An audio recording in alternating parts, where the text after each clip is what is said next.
50대와 60대에 이르면 누구나 은퇴를 고민합니다. 한때 잘 나가던 직장인의 삶도 퇴직이라는 현실 앞에서는 예외가 없죠.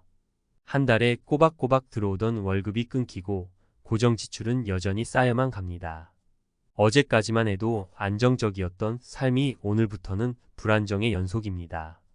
사회에서 인정받던 명함이 사라지고 나의 가치는 어디에서 찾을 수 있을까요? 퇴직 후의 삶을 준비하지 않은 수많은 사람들이 한순간에 경제적 벼랑 끝으로 내몰리는 이유는 무엇일까요? 잘 나가던 직장인의 최후, 퇴직 후 벼랑 끝에 선 이유. 퇴직 후의 삶 정말 준비되셨나요? 50대, 60대에 접어들면서 한 번쯤 이런 생각이 들었을 겁니다. 내가 이렇게 열심히 일했는데 은퇴 후에는 좀 편히 살아도 되겠지? 하지만 현실은 기대와 다를 때가 많습니다. 안정된 월급이 끊기고 예상치 못한 지출이 늘어나면 누구든 불안해질 수밖에 없죠. 오늘은 퇴직 후 빈털터리가 된 사례들을 바탕으로 왜 이런 일이 생기고 어떻게 대비해야 할지 구체적으로 이야기해 볼까 합니다. 1. 퇴직금으로 사업을 시작했다가 실패한 김영수 씨의 이야기. 김영수 씨는 55세의 정년퇴직 후 평소 꿈꿔왔던 작은 카페를 열었습니다. 퇴직금으로 카페 차리면 안정적인 노후 생활이 가능할 거야 라는 생각이었죠. 하지만 현실은 달랐습니다. 커피는 넘쳐나고 경쟁은 치열했습니다. 상권 분석도 없이 시작한 카페는 곧 적자로 돌아섰고 2년 만에 가게를 접게 됐습니다. 남은 건 대출금과 고갈된 퇴직금뿐이었죠. 이런 사례는 정말 흔합니다.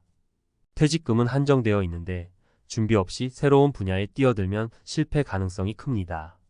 특히 경험이나 기술 없이 사업에 도전하는 건 위험천만한 일이죠. 김 씨는 지금 말합니다. 그 돈으로 차라리 임대 수익을 얻거나 안정적인 투자처를 찾았다면 지금처럼 힘들진 않았을 거예요. 교훈 퇴직 후에는 모험보다 안정적인 재정 계획이 필요합니다. 특히 퇴직금은 마지막 자산입니다. 함부로 투자하거나 사업에 올인하는 건 피해야 합니다. 2. 자녀 결혼 자금에 모든 돈을 쓴 박미정 씨의 사례. 박미정 씨는 60세에 은퇴한 후 자신과 남편의 은퇴 자금으로 자녀 결혼식을 화려하게 치렀습니다.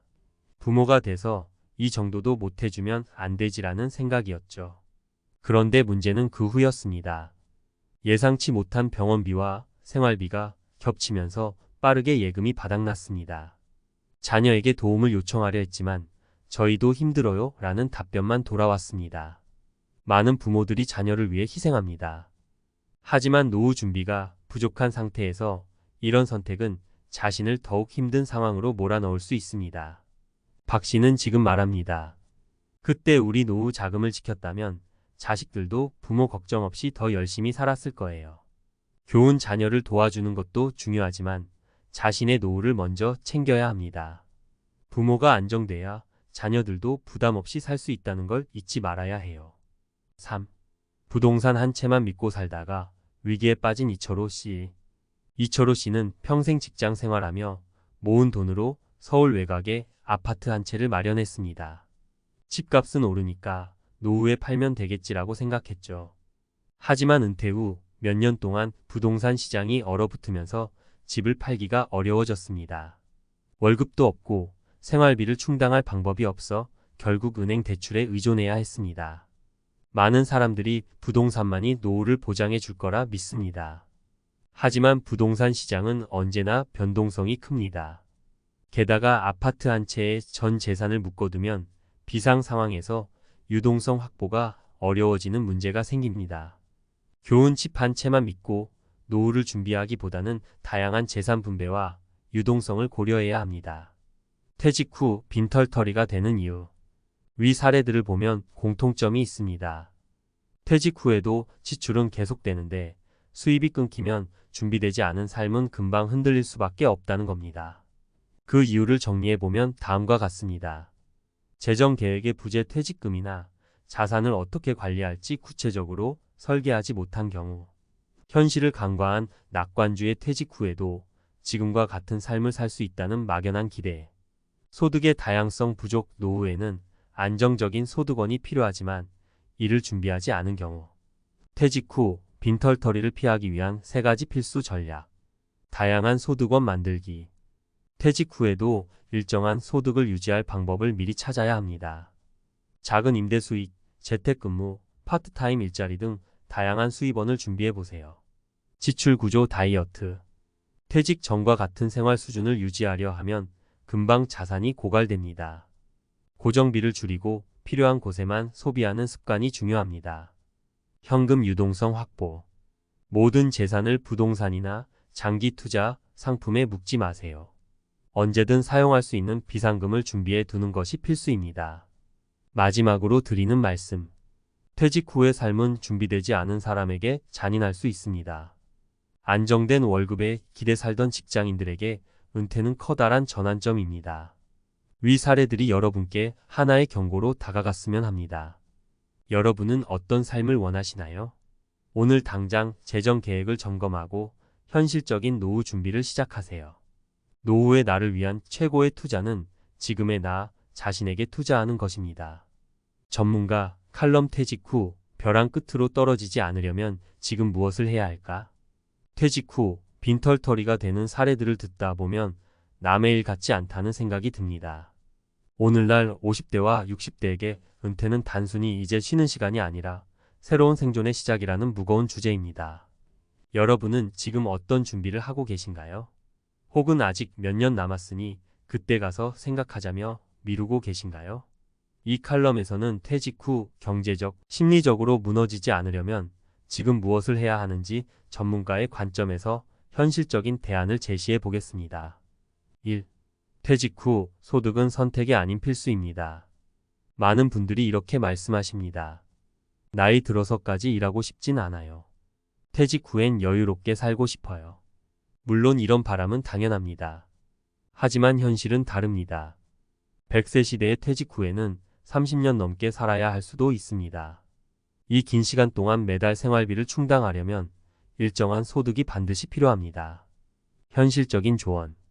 퇴직 후에도 일을 할 준비를 하세요. 여기서 중요한 건 지금처럼 힘든 일을 하라는 얘기가 아닙니다. 자신이 좋아하는 취미를 소득으로 연결할 방법을 찾아보거나 기존에 쌓아온 경험과 경력을 활용할 수 있는 가벼운 일자리를 준비하는 것입니다.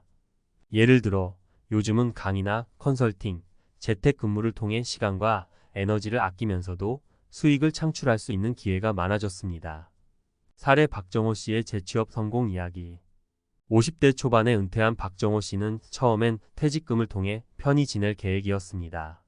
하지만 예상보다 빠르게 생활비가 줄어들면서 위기를 느꼈습니다. 이후 박 씨는 평소 좋아하던 사진 촬영 기술을 살려 동네 소규모 스튜디오에서 파트타임으로 일하기 시작했습니다. 일을 시작하면서 돈도 벌고 몸과 마음도 건강해졌어요 라며 새로운 삶의 만족감을 느끼고 있습니다. 2.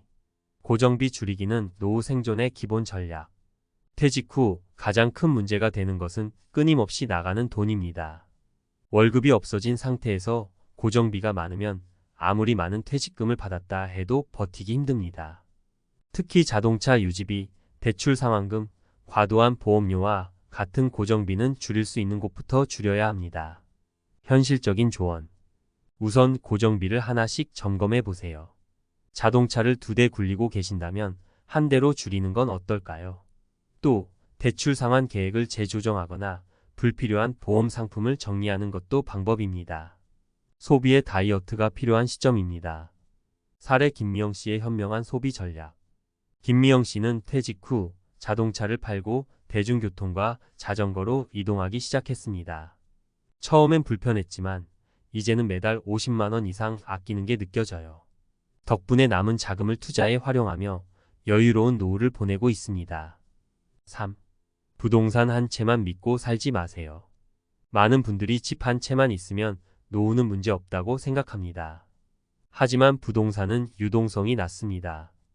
갑작스러운 의료비나 생활비가 필요할 때 집을 팔기 위해 시장 상황에 의존해야 하는 위험이 큽니다. 게다가 부동산 시장은 예측하기 어렵기 때문에 큰 자산을 묶어두는 건 위험한 선택이 될 수 있습니다. 현실적인 조언. 부동산을 가지고 있다면 반드시 비상금을 따로 마련해 두세요. 집 한 채만 의존하지 말고 소액이라도 안정적인 금융 상품이나 월급처럼 받을 수 있는 상품에 분산 투자해 보세요. 또한 주택연금을 통해 집을 활용해 현금 흐름을 만들어내는 방법도 고려할 만합니다.